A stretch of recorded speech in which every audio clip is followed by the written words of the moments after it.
नमस्कार. आता आपण तिसरी पद्धत एक सामायिक समीकरण सोडवण्याची तिसरी पद्धत आहे, त्याचं नाव आहे क्रेमर.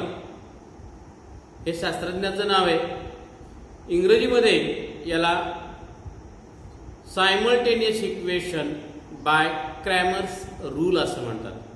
मराठीमध्ये त्याला क्रेमर म्हणतात, इंग्रजीमध्ये क्रॅमर्स असं थोडा स्पेलिंगमध्ये असा असल्यामुळे उच्चार कसा करायचा ते तुम्ही ठरवा. आता क्रॅमर्स रूल काय आहे, त्यासाठी दिलेली इक्वेशन कोणत्या पद्धतीमध्ये आणले पाहिजे, सामान्य रूप कोणता आहे हे नीट समजून घ्या. पहा, दिलेली दोन समीकरण आपण सुरुवातीला या स्वरूपात आणायची. a1x अधिक b1y is equal to c1 आणि दुसरं समीकरण a2x अधिक b2y is equal to c2.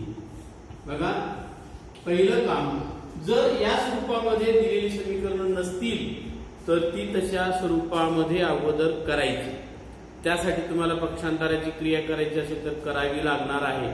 पाहू आपण ते उदाहरण सोडवताना कसं पक्षांतर करायचं असतं. तुम्हाला माहिती आहे, एक्सचं पद अगोदर, नंतर वायचं पद, नंतर बरोबरचं चिन्ह आणि स्थिर पद. याला आपण सामान्य रूप किंवा स्टँडर्ड फॉर्म असं म्हणणार आहोत.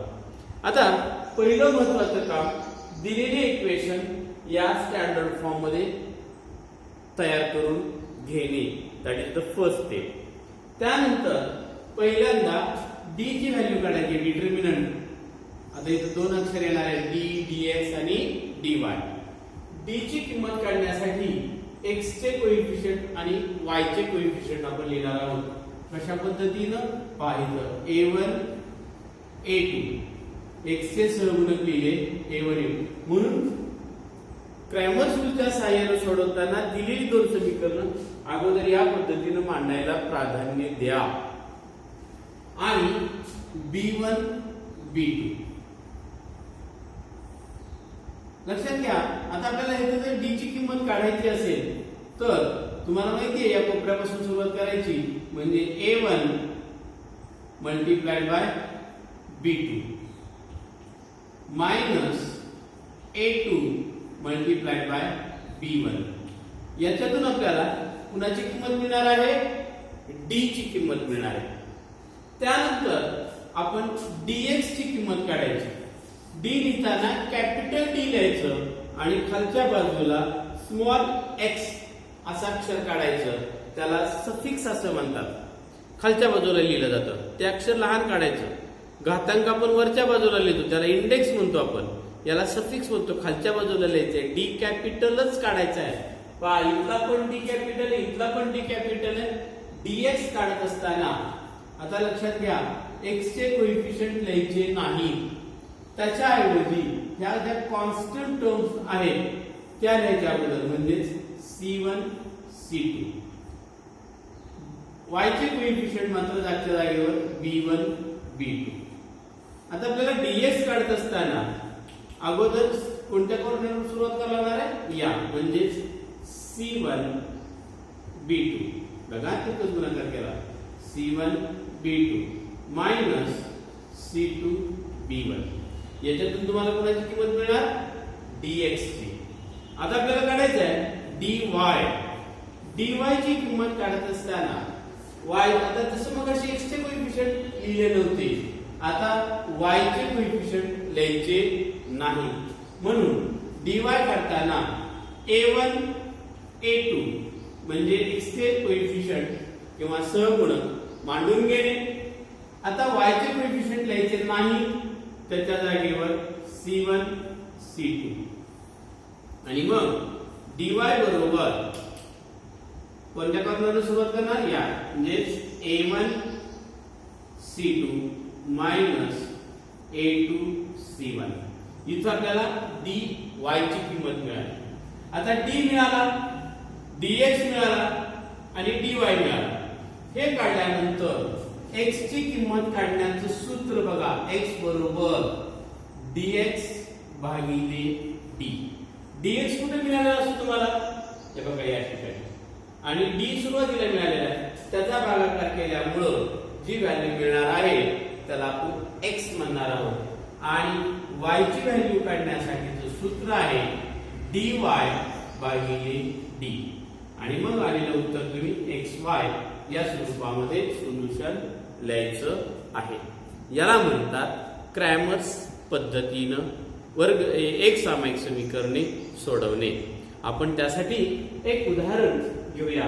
हे उदाहरण तुम्ही एक सामायिक समीकरण पद्धतीने सोडू शकता, ग्राफिकल मेथडने सोडू शकता आणि आता तिसरी पद्धत आपण शिकतो आहोत त्याचं नाव आहे क्रॅमर्स रूल. आता मी इथं A1 A2 अक्षर वापरून सोडून दाखवलं होतं कशा पद्धतीने सोडवायचे. आता इथं प्रत्यक्ष उदाहरण आपण सोडवणार आहोत. आता पहिली स्टेप काय सांगितली तुम्हाला, दिलेलं समीकरण आपल्या पाहिजे त्या स्वरूपामध्ये म्हणजे स्टँडर्ड फॉर्म मध्ये कन्वर्ट करायचे. मग स्टँडर्ड फॉर्म कोणता आहे, एक्सचं पद प्लस किंवा मायनस, वायचं पद बरोबरचं चिन्ह आणि स्थिर पद याला आपण स्टँडर्ड फॉर्म सामान्य रूप असं म्हणणार आहोत. आता पहा इथं y plus 12 minus 19 equal to 0 असं इक्वेशन आहे. मग ते बदल करायचा आपल्याला. आता बदल करत असताना एक्सचं पद अगोदर पाहिजे. आता मी एक्सचं पद अगोदर लिहिताना चिन्ह बदलणार आहोत का, नाही. का नाही बदलणार, कारण 2x याच ठिकाणी बरोबरचं चिन्ह ओलांडून आला किंवा ओलांडून गेला तरच चिन्ह प्लस किंवा मायनस होतं, बदलतं. जर त्याच दिशेला असेल आणि फक्त पहिल्याच्या जागेवर दुसऱ्याच्या जागेवर पहिल्यांदा मांडायचं असेल तर त्याचं साइन चेंज होत नाही. पहा म्हणजेच हे इक्वेशन झालं 2x प्लसच साइन होतं, y ला पण इथं प्लसच आहे त्यामुळे y चं पण चिन्ह बदलणार नाही, प्लस y. कारण आपल्याला x चं पद अगोदर पाहिजे नंतर y चं पद पाहिजे. आता मात्र 19 आपल्याला या बाजूला नकोय, बरोबर चिन्ह ओलांडून पुढे घेऊन जायचे. 19 चं मात्र चिन्ह काय होणार आहे, बदलणार आहे. पहा इज इक्वल टू 19 याला म्हणायचं इक्वेशन फर्स्ट की जे आपल्या या स्वरूपात आलेले. पहा a1x अधिक b1y बरोबर c1. या ठिकाणी a1 ची किंमत किती आहे, 2. b1 ची किंमत म्हणजे y चा सहगुणक काही नाही म्हणजे किती आहे, 1. आणि c1 ची किंमत किती आहे, 19. तसंच आता हे पण समीकरण आपल्याला स्टँडर्ड फॉर्म मध्ये पाहिजे. इथं x चं पद अगोदर आहे का, आहे, त्याला जागा बदलायची गरज नाही.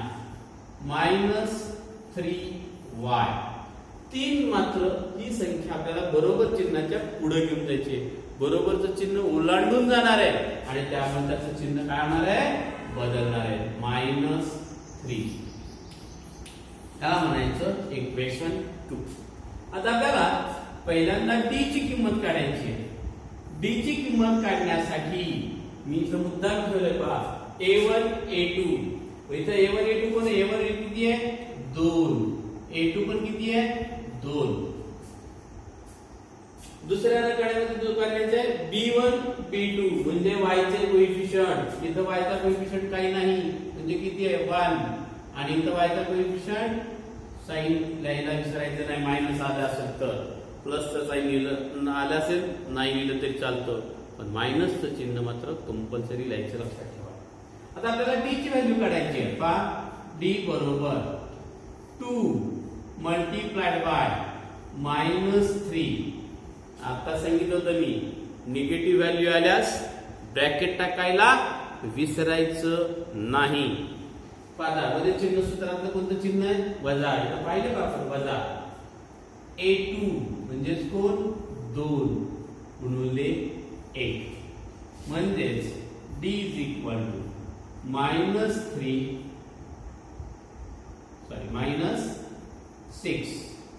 -2. समान चिन्ह असल्यास दोघांची बेरीज करायची, आलेल्या उत्तराला मोठ्या संख्येचं चिन्ह द्यायचं आणि म्हणून d बरोबर -8. इथं आपल्याला कोणाची किंमत मिळाली, d ची. आता आपल्याला dx काढायचा आहे. dx काढत असताना मी अगोदर सांगितलं तुम्हाला x चे कोएफिशियंट लिहायचे नाही. मग x च्या कोएफिशियंटच्या जागेवर म्हणजे a1 आणि a2 च्या जागेवर कॉन्स्टंट टर्म्स लिहायच्या, c1 c2. मग c1 c2 कोण आहे इथं, तर C1 C2 च्या जागेवर इक्वेशन 19 - 3 आणि B1 B2 म्हणजेच y चे कोएफिशियंट इथं जे आहेत ते y चे कोएफिशियंट काय आहे म्हणजे किती आहे तिथं 1 - 3. याच्यातून आता आपण dx ची किंमत काढणार आहोत. 19 गुणिले वजा 3 -3 लिहिताना कंस टाकायला विसरायचं नाही. हे सूत्रातलं वजा चिन्ह आहे. पुन्हा वजा 3 आहे. पुन्हा ब्रॅकेट टाकायचं लक्षात घ्या आणि गुणिले 1 dx बरोबर 19 3 57 पण कसले मायनस तर इथं मायनस मायनस प्लस आणि 3 आणि 1 चा गुणाकार 3 म्हणून dx बरोबर -54.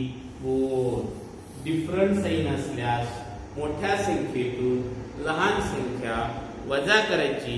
आलेल्या उत्तराला मोठ्या संख्येचं चिन्ह द्यायचं. आता d मिळाला, dx मिळाला. आता dy काढायचा आहे पहा. dy ची किंमत काढण्यासाठी इथं नियम काय सांगितलाय a1 a2 म्हणजे x चे कोएफिशियंट आहे असे मानले. a1 a2 2 2. आता y चे कोएफिशियंट न लिहिता तिथं कॉन्स्टंट टर्म्स लिहायच्या. c1 c2 आपल्याकडे c1 c2 कोण आहे 19 - 3.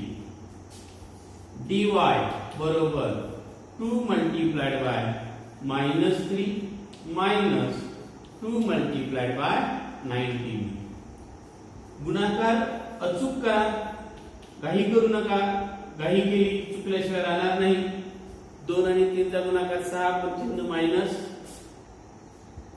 19 दुने 38 38. बघा दोघांना समान चिन्ह असल्यास दोघांची बेरीज करायची असते. आलेल्या उत्तराला मोठ्या संख्येचं चिन्ह द्यायचं आहे.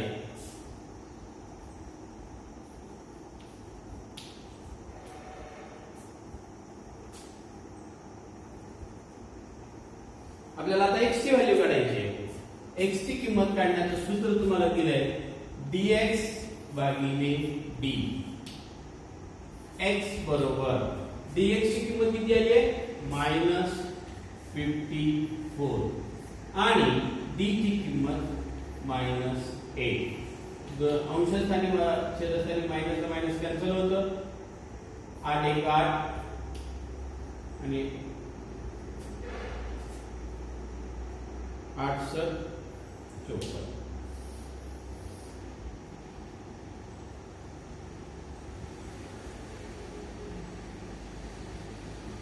सॉरी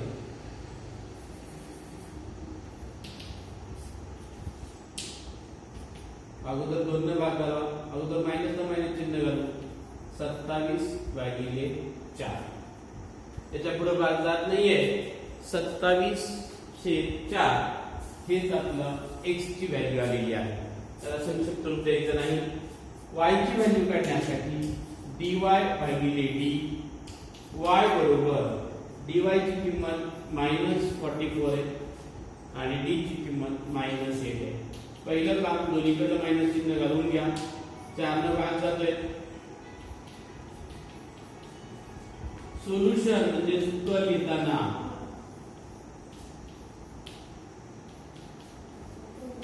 अशा पद्धतीने उत्तर लिहायचं. याला म्हणायचं क्रॅमर्स रूल. थँक्यू.